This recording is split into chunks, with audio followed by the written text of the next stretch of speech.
कब होगा कल की अवतार, जाने आज सटीक जानकारी। कब और कैसे होगा भगवान कल्कि का जन्म, कहां लेंगे भगवान विष्णु अपना 10वां और आखिरी अवतार, कितने शक्तिशाली होंगे कल्कि अवतार, कैसा होगा उनका परिवार, क्या आज भी परशुराम जी कल्कि का इंतजार कर रहे हैं, कौन होंगे विष्णु यश, कल्कि अवतार की क्या होगी तारीख, क्या है कल्कि जयंती का महत्व और क्या है सावन की षष्ठी तिथि का महत्व, जानने के लिए वीडियो के आखिर तक बने रहें। वीडियो पर नए हैं तो चैनल को सब्सक्राइब कर बेल आइकन को प्रेस करें।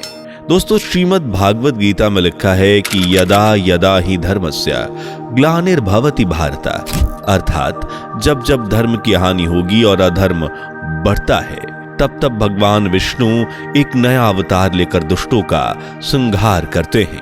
अब तक विष्णु के 9 अवतार हो चुके हैं और कलयुग में उनका 10वां और आखिरी अवतार होने जा रहा है, जिसे कल्कि अवतार कहा जाता है। एक ऐसा अवतार जो 64 कलाओं से युक्त होगा, यानी भगवान श्री कृष्ण जो 16 कलाओं से युक्त थे उनसे भी 4 गुना ज्यादा शक्तिशाली। वो करुणा, धैर्य, क्षमा, न्याय, निष्पक्षता, वैराग्य, आध्यात्मिक शक्तियां, अजेयता, उदारता, नृत्य, गायन, ईमानदारी, सत्य जैसे हर गुण से भरपूर होंगे और अपनी लीलाओं से कलयुग में फैली हर बुराई का अंत कर एक नए स्वर्ण युग की स्थापना करेंगे।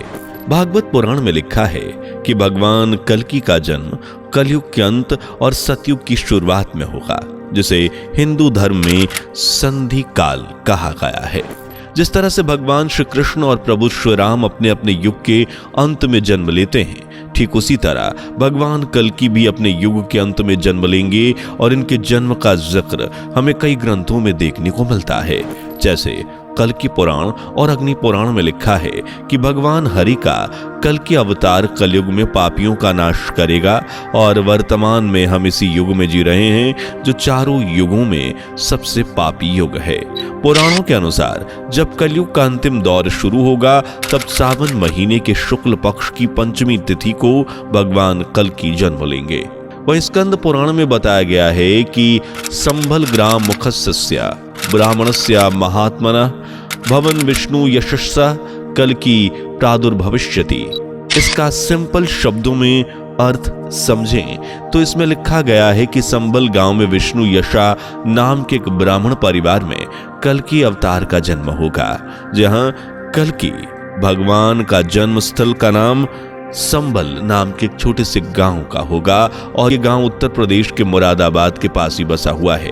भगवान कल्कि के पिता का नाम विष्णु यशा होगा, जो कि भगवान के सच्चे भक्तों में से एक होंगे और इन्हें वेदों और पुराणों का खास ज्ञान होगा। वहीं कल्कि की माता का नाम सुमति होगा, जो कि भगवान में आस्था रखने वाली एक महिला होंगी। जिस तरह राम जी के 3 भाई थे, ठीक उसी तरह कल्कि भगवान के पास भी 3 भाई होंगे जिनके नाम सुमंत, प्राग और कवि बताए गए हैं। कल्कि इन्हीं तीनों भाइयों की मदद से बुराई का नाश करेंगे। कई ग्रंथों में यह भी लिखा गया है कि विष्णु अवतार कल्कि अवतार को मार्गदर्शन देने वाले परशुराम जी होंगे, जिन्हें अमरता का वरदान प्राप्त है। वो हिंदू धर्म में 7 चिरंजीवियों में से एक हैं। महाभारत काल में परशुराम जी का निवास महेंद्रगिरी पर्वत को बताया गया है। कई ग्रंथों के अनुसार आज भी वो इसी पर्वत पर तपस्या कर अपने प्रभु कल्कि अवतार के आने का इंतजार कर रहे हैं। भगवान कल्कि भी शिक्षा के लिए तैयार होते ही परशुराम जी से ज्ञान लेने के लिए महेंद्रगिरी पर्वत पर पहुंचेंगे। कल्कि को देखते ही परशुराम जी उन्हें पहचान लेंगे और शिक्षा देंगे। परशुराम से कल्कि अवतार को युद्ध कला भी मिलेगी और वेद, पुराण, उपनिषद आदि का ज्ञान भी, लेकिन उन्हें अस्त्रों के लिए भगवान शिव की मदद लेनी होगी। इसके लिए भी परशुराम जी उन्हें गाइड करेंगे।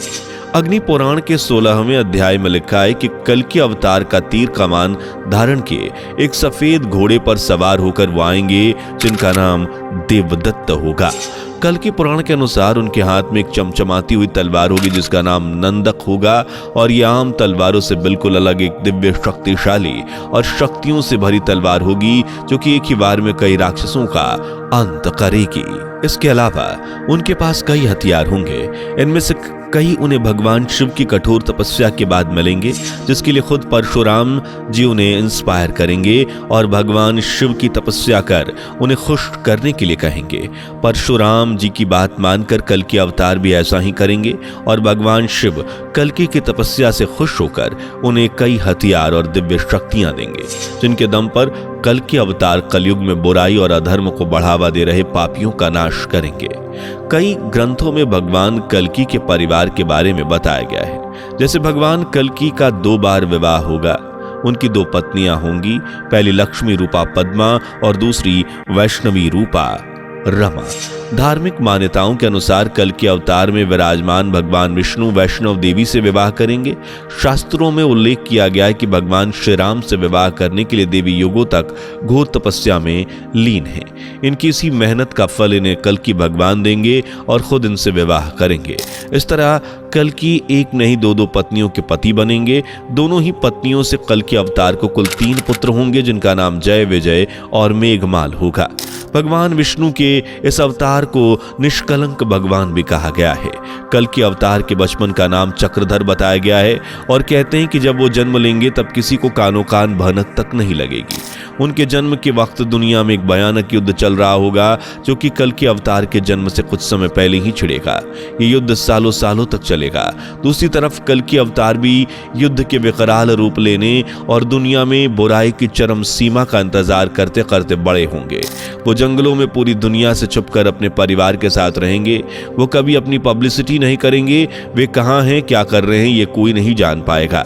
ऐसा नहीं है कि कल्कि अवतार अकेले ही इस दुनिया में आएंगे, बल्कि कलयुग में पाप इतना है कि इसे जड़ से खत्म करने के लिए कल्कि अवतार के साथ देने के लिए अन्य कई लोग भी अवतार लेंगे, जिनमें उन्हीं के 64,000 अनुयायी शामिल होंगे। इनके अलावा 64 धार्मिक गुरु, 6 सैन्य अधिकारी भी उनके साथ जन्म लेंगे। धर्म ग्रंथों के अनुसार सत्य के युग सतयुग को स्थापित करने के लिए कल्कि के भाई और कुछ साथी तो मदद करेंगे ही, साथ ही महाभारत काल के भी कई लोग कल्कि अवतार का दाहिना हाथ साबित होंगे, जिनमें 9 नाम बेहद ही खास है। पहले है महर्षि वेद व्यास जी। महर्षि वेद व्यास का नाम कृष्ण देवीप्यायन था। वेदों के भाग करने के कारण उनका नाम वेद व्यास मिला। इन्होंने ही गणेश जी से महाभारत लिखवाई थी। कहा जाता है कि वेद व्यास जी कली के काल के अंत तक जीवित रहेंगे। इस तरह ये कल्कि अवतार का साथ देंगे। माना जाता है कि महाभारत युद्ध के बाद बहुत समय तक उन्होंने सादा जीवन व्यतीत किया, लेकिन फिर ये हिमालय पर्वत की श्रृंखलाओं में लौट गए। दूसरा नाम परशुराम जी का है, जो कई कालों से चिरंजीवी हैं। ये भी महर्षि वेद व्यास की तरह कली काल में कल्कि अवतार के साथ होंगे। कठिन तप से प्रसन्न होकर भगवान विष्णु ने उन्हें अंत तक भूगोल पर रहने का वरदान दिया है। इसके बाद आते हैं महर्षि दुर्वासा। इन्हें क्रोधित ऋषि के तौर पर देखा जाता है। इन्होंने रघुवंश के लिए कई भविष्यवाणियां की थी। महाभारत काल में भी इनके होने की बात की जाती है और इन्हें चिरंजीवी का वरदान प्राप्त है। इनके अलावा जामवंत, हनुमान जी, मायासुर, अश्वत्थामा, कृपाचार्य और ऋषि मार्कंडे भी कलिकाल में कल्कि अवतार को हिम्मत देते, उनका साथ देते दिखाई देंगे। बात कल्कि अवतार के जन्म लेने की सटीक तारीख की करें तो पुराणों में सावन महीने के शुक्ल पक्ष की षष्ठी तिथि को उनके जन्म लेने की डेट के रूप में बताया गया है। धार्मिक ग्रंथों के अनुसार कलयुग की शुरुआत 3102 ईसा पूर्व के लगभग हुई थी, जब भगवान श्री कृष्ण ने पृथ्वी लोक से विदा ली थी। उनके जाते ही कलयुग का पहला चरण शुरू हो गया था। कहते हैं कि पृथ्वी पर कलयुग का इतिहास 4,32,000 साल का होगा, जिसमें अभी पहला चरण चल रहा है, यानी 3102 प्लस 2024 यानी 5126 साल कलयुग में गुजर चुके हैं। अभी भी 4,26,874 साल बाकी हैं। धार्मिक ग्रंथों के अनुसार कलयुग का अंत अभी बहुत दूर है और जब यह अंत आएगा तब भगवान विष्णु भी कल्कि अवतार ले लेंगे। श्रीमद् भागवत पुराण के 12वें स्कंद के 24वें श्लोक के अनुसार जब गुरु, सूर्य और चंद्रमा एक साथ पुष्य नक्षत्र में एंट्री करेंगे तब भगवान विष्णु अपना आखिरी और 10वां अवतार लेंगे, यानी तब कल्कि जन्म लेंगे और यह दिन कल्कि जयंती का दिन होगा।